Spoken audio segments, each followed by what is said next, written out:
তাদেরকে বলবো যে আপনাদের দল ক্ষমতায় এসেছে অনেক কষ্টের পর, অনেক ত্যাগ তিতিক্ষার পর বিএনপি রাষ্ট্র ক্ষমতায় এসেছে। 16-17 বছর তো বাড়ি ঘরে আসতে পারেন নাই, সেই জায়গায় এখন মুক্ত নাগরিক হিসেবে ঘুরে বেড়াচ্ছে। আমরা কারোর প্রতি কোনো প্রতিহিংসা পরায়ণ হব না।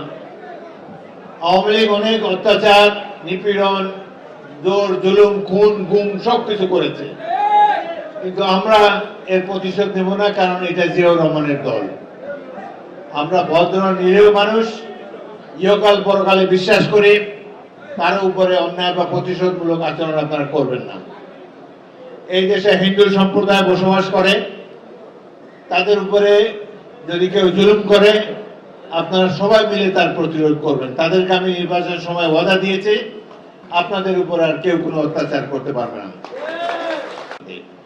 আমার দলীয় নেতৃবৃন্দ, বিশেষ করে সভাপতি, সেক্রেটারি, যুব দল, ছাত্র দল, স্বেচ্ছাসেবক দল, অন্যান্য যারা আছে, তাদেরকে বলবো দল ক্ষমতা এসেছে মানুষের উপর অত্যাচার করার জন্য নয়, মানুষকে খেদমত করার জন্য।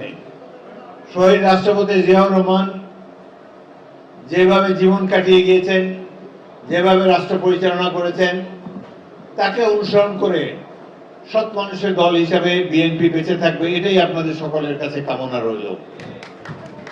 কোনো অন্যায় অবিচার করবেন না। গরিব মানুষকে জমি দেওয়ার কথা আমি বলেছি। কোন ভূমিহীন গরিব মানুষ যদি দেখেন যে আপনাকে কেউ জমি থেকে উৎখাত করে দিচ্ছে, কেউ আপনার কাছে অন্যায়ভাবে টাকা দাবি করছে, চাঁদাবাজি করছে, পুলিশকে জানাবেন। পুলিশ ব্যবস্থা না নিলে আমাকে জানাবেন। যত ব্যস্তই থাকি, চাঁদাবাজি কাউকে করতে দেব না, লালমোহনে এবং তজুমুদ্দিনে। সুতরাং আপনাদেরও দায়িত্ব আছে, যারা রাজনীতি করেন ভালোভাবে জীবন আচরণ করেন।